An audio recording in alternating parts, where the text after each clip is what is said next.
என்னது ஸ்போர்ட்ஸ்மேன்ஷிப்பா? கொஞ்ச நேரம் முன்னாடி தான் பாகிஸ்தான் இந்த ஏஷியா கப்பை நாங்க பாய்காட் பண்ண போறோம்னு ஒரு பயங்கரமான டிராமாவை கிரியேட் பண்ணிட்டு இருந்தாங்க. உடனே அதுக்குள்ள கமெண்ட்ஸ்ல எல்லாருமே பாத்தீங்களா பாகிஸ்தான் பாய்காட் பண்ணிட்டாங்க, செல்ஃப் ரெஸ்பெக்ட் இப்ப நீங்க மூஞ்ச தூக்கி எங்க வச்சுப்பீங்கன்னு. அடுத்த 1 ஹவர்ல நாங்க திருப்பி வந்து ஏஷியா கப் ஆடுறோம்னு சொல்லிட்டாங்க. இப்ப நீங்க உங்க மூஞ்ச தூக்கி எங்க வச்சுப்பீங்க? நான் சொல்றது ஒரு சில பேருங்க கமெண்ட்ஸ் போட்டாங்க, அவங்களுக்கு இந்த டீமுக்கா நீங்க ஸ்போர்ட்ஸ்மேன்ஷிப் காமிக்கணும்னு சொல்றீங்க? யுஏஇ என்னங்க தப்பு பண்ணாங்க?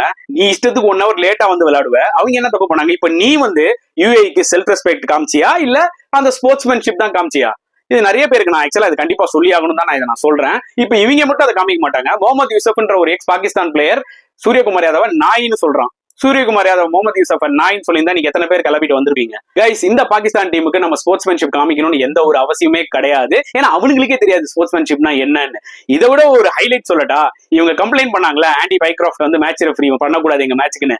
அவரு தான் இந்த பாகிஸ்தான் வர்சஸ் யுஏஇ மேட்சுக்கு மேட்ச் ரெஃப்ரி. இதை விட ஒரு அசிங்கம் எதுவுமே கிடையாது.